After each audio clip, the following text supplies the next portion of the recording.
So let's have a look and see how successful they've been. That's what's happened since that time. So you'd have to say, on the one hand, the proportion of the game that is in playtime has trended back nicely. That's the way they wanted the game to trend. You know, it's had its up and downs and so forth, but it was about this time they thought, well, look, we're starting to go down again. There's sort of a natural evolution, as I mentioned the other day, where given the intensity of the game, if you let the players dictate the stops, then they'll stop longer. That's a natural recovery strategy.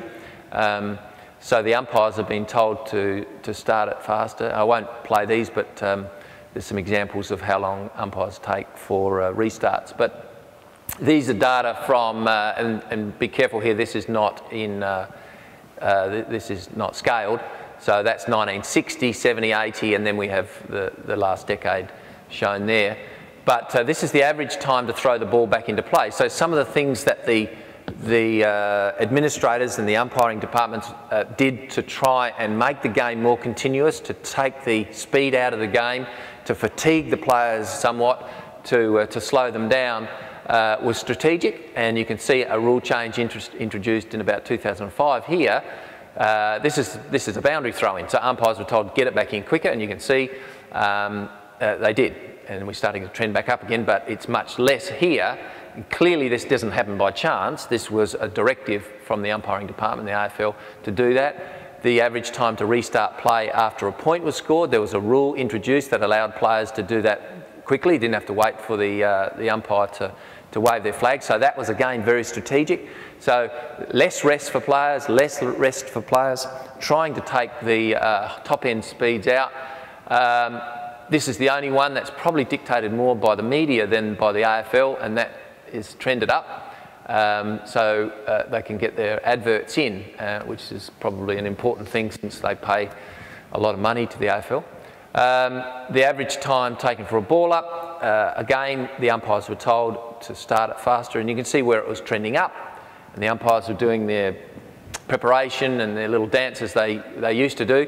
They were told not to, and so that's trended down. So all of these types of changes, when you add them together, lead to less recovery time for the players, and that's pretty important. At the same time, the average play period time has been going up. You might remember, for those that have been in the game for the last decade or so, that it was a pretty ugly season in 2006-07, around that. There was a lot of possession play, backward kicks, sort of keepies off. People called it basketball, and it was a very different look for about half the season. And then coaches got a bit smarter about it, and it changed. But certainly the overall trend, if you forget about this couple of years, has been to increase the average play period time, whereas the average stop period time has gone down. So in terms of playing and recovery, it's never been more difficult for players. And you can see that would drive a coach and the players to want to come off and recover. And therefore that's probably driven the interchange rotations escalating as much as anything. So as I said, it's a sort of a chicken and egg thing. If you don't give players rest time on the ground because you've got short stops and long play periods, then they'll want to come off. And when they come off, they go back fresh and elevate the speed. So you keep going around in circles. And the total stop time per quarter has also come down as well. So it's still early days in this new interchange substitution change, but just briefly in terms of the future, what does the future hold? Who knows? We don't have a crystal ball, but in Adelaide, when I was interviewed just a couple of months ago about this sort of stuff, there was an article written, and they had put this together. I didn't say this is what I thought the game would look like, but after looking at it, I thought that was not a bad effort. I reckon that's pretty close. Now, I'm not suggesting now this was what the players will wear next year or in the next 5 years perhaps, but I reckon one day, perhaps while I'm still around, we will see this sort of shoulder pads, perhaps a soft type helmet, and it won't be driven necessarily by coaches or players. It'll be driven by insurance, by litigation, by player associations perhaps, and the concerns of long-term welfare and well-being of players, as it is happening now in American football. I also think that possibly we may see and again, this is not in the next 5, 10 years, it's maybe 20 years down the track, but we may see a situation where to prevent the higher player densities and congested ball, which is something that's going to be really tough to control, that we may see zones where players have to, and people might best relate this to netball, where there's areas of the ground where players have to stay. It won't look like netball, but in terms of where people will be located, it might look like something like that. There may be 3 substitutes and 5 interchange players, but it'll probably still evolve. Nothing will stop, it'll still change. I think it's done, if it's done for the right reasons, which is player welfare, then hopefully we can have the same spectacle that we have now, but look after the long-term well-being of players. And I'd just like to finish by thanking a whole bunch of people who over the last 10 years have been associated with this research and are now in various places around the world. Thank you very much.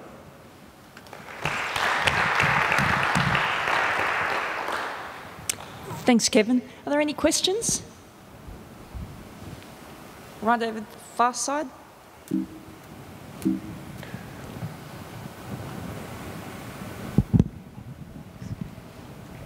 Thanks very much for that presentation. I'm Andrew Benny from the University of Western Sydney. I find it really interesting how you gather and then analyse all those statistics. It's really fascinating. I was just wondering, a lot of the things you're talking about relate to the physical side of the game. Is there any research or anecdotal evidence to suggest that players don't like being interchanged regularly throughout a game, because it might impact on their decision making or feel for the game in terms of a contribution? What are your thoughts on that? Yeah, it's a good question. I think some of the conditioning people who are here have a better sense of that. The only qualitative data that we've measured was before these rules were introduced by the AFL. About 3 years ago, I surveyed Adelaide Crows and also Port Power players for their sense of whether there were too many rule changes, what sorts of rules do they think, and there were a couple of options. And in a nutshell, most of the players said, you know, stop mucking around with the rules, don't change anything, except the older blokes. They tended to be a bit more aware of the long-term consequences of not changing. You know, the sort of they were more sympathetic to changes that might help their health, and that was the only sort of thing. But in a nutshell, the vast majority said stop messing about with the rules and just keep the game as it is for a while. Okay, thanks. In the middle, Aaron? Yeah, thanks for the presentation. I've just got a question for Ian, really. There was a change in velocity. Yeah.